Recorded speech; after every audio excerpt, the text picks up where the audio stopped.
অনেকেই বলেন সংসার সুখের হয় রমণীর গুণে। কথাটা ঠিক, কিন্তু সম্পূর্ণ নয়।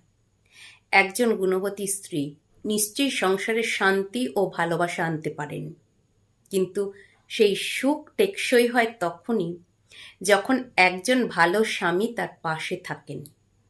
সংসার সুখের হয় রমণীর গুণে, গুণবতী স্বামী থাকে যদি তার সনে। সংসার সুখের হয় রমণীর গুণে, এ প্রবাদটি আমরা অনেকেই শুনেছি। এর মানে হলো একজন ভালো মনের গুণবতী স্ত্রী থাকলে সংসার ভালো চলে। কিন্তু অনেকেই এটা ভুলে যান যে সংসার ভালোভাবে চালাতে স্বামী স্ত্রী দুজনেরই ভালো গুণ থাকা অত্যন্ত জরুরি। কেন দুজনের গুণ থাকা জরুরি? আমার মতামত তোমাদের জানাচ্ছি, শোনো। এক, সম্মান।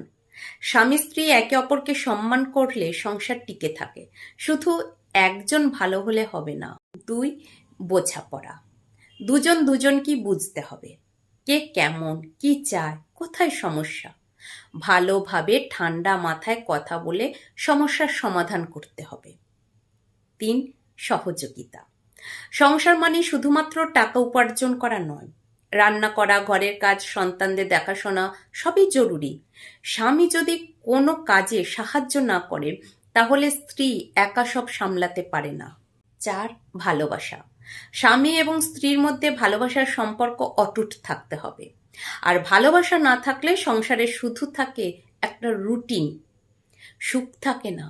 তাই প্রতিদিন একটু খেয়াল, একটু যত্ন দরকার। সহজ কথা হলো, সংসার একা কেউ চালাতে পারে না, স্ত্রী যতই ভালো হোক।